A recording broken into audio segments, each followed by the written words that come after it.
Neutron Tide. First published in Galaxy, May 1970.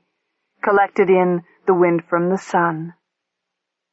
In deference to the next of kin, Commander Cummerbund explained with morbid relish, the full story of the supercruiser Flatbush's last mission has never been revealed. You know, of course, that she was lost during the war against the Mucoids. We all shuddered. Even now, the very name of the gelatinous monsters who had come slurping earthward from the general direction of the coal sack aroused vomitous memories. I knew her skipper well, Captain Carl Van Rinderpest, hero of the final assault on the unspeakable but not unshriekable Yeech! He paused politely to let us unplug our ears and mop up our spilled drinks. Flatbush had just launched a salvo of probability inverters against the Mucoid home planet and was heading back toward deep space in formation with 3 destroyers. The Russian Lieutenant Kizhe, the Israeli Chutzpah, and Her Majesty's Insufferable. They were still accelerating when a fantastically unlikely accident occurred. Flatbush ran straight into the gravity well of a neutron star. When our expressions of horror and incredulity had subsided, he continued gravely. Yes, a sphere of ultimately condensed matter, only 10 miles across, yet as massive as a sun, and hence with a surface gravity 100 billion times that of Earth. The other ships were lucky.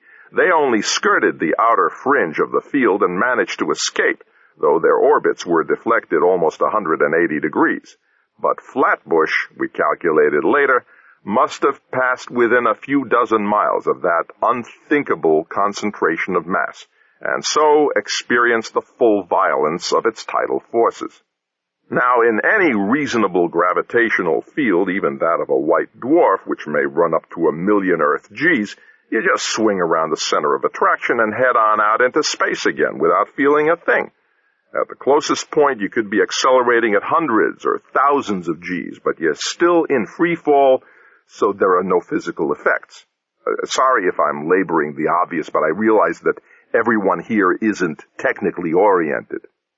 If this was intended as a crack at Fleet Paymaster General Sticky Fingers Geldclutch, he never noticed, being well into his 5th beaker of Martian joy juice. For a neutron star, however, this is no longer true.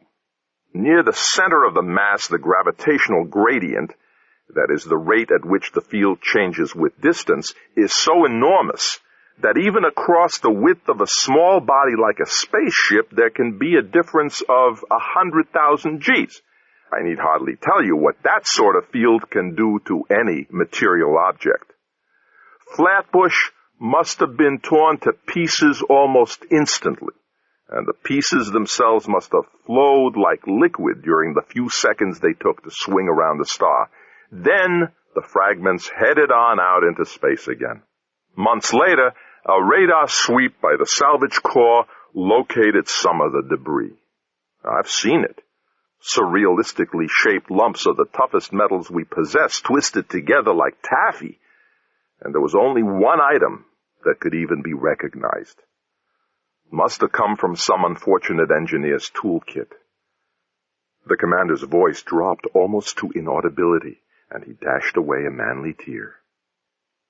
I really hate to say this, he sighed, but the only identifiable fragment of the pride of the United States Space Navy was one star-mangled spanner.